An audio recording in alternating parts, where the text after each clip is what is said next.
They thought I was somebody that I wasn't. Talking of that feeling of a sense of miraculous occurrence when you got your BAFTA and you looked at Mira Sayal and you saw it reflected back to you, reminds me of a story from your life that seems like it would be scripted. Yeah. Which is when you were flying to New York and you were mistaken for an extremist. Yeah. And shortly afterwards, that's when you got the role in Chris Morris's Four Lions. Yeah. Can you tell us that story? My girlfriend at the time was auditioning for drama school in New York, and she said, do you want to be my scene study partner?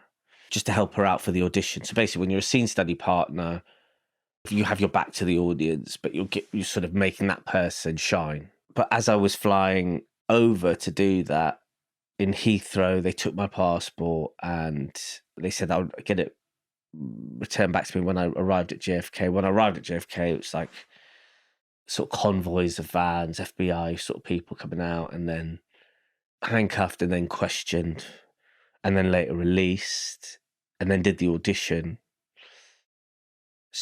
came back and was going to start my LPC, my legal practice certificate sort of thing. And then the drama school phoned me up and said, would you like to take a place at this drama school?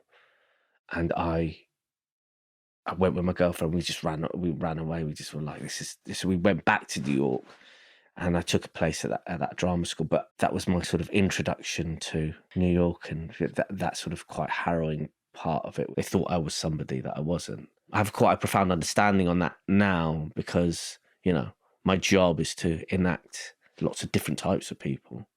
And on those characters that I've had to play, there's always the tension between somebody who's trying to limit that person in some way. Mm. It takes a lot of self-reflection and sort of analysis to really be in tune with the person who you are in the world and to present that to the world and to stand by it, even when you're under duress, There's something about that story that is so chilling. And I can only imagine how terrifying it must have been for you at the centre of it, because it's about lack of agency and lack of control. Mm. And you've done such a profound job of expressing what that means to you as a person. Mm-hmm.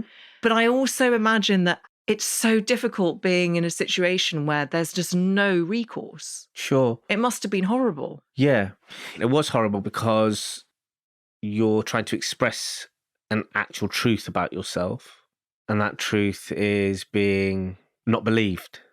But there's no higher stakes situation, because if that person doesn't believe that truth that you're trying to say, then, we're talking about times of Guantanamo and stuff like this. Looking back on it, the stakes couldn't have really been higher.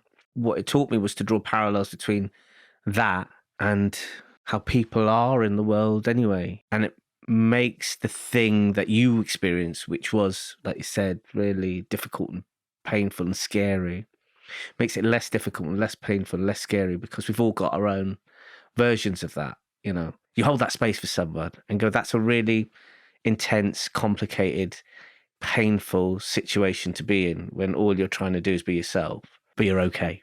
It does explain so much about how you get audiences on side in spite of a character acting in ways that are not immediately sympathetic or that seem outright horrifying in other contexts, because you manage to convey on some level that the character is in conflict with the truth of who they are.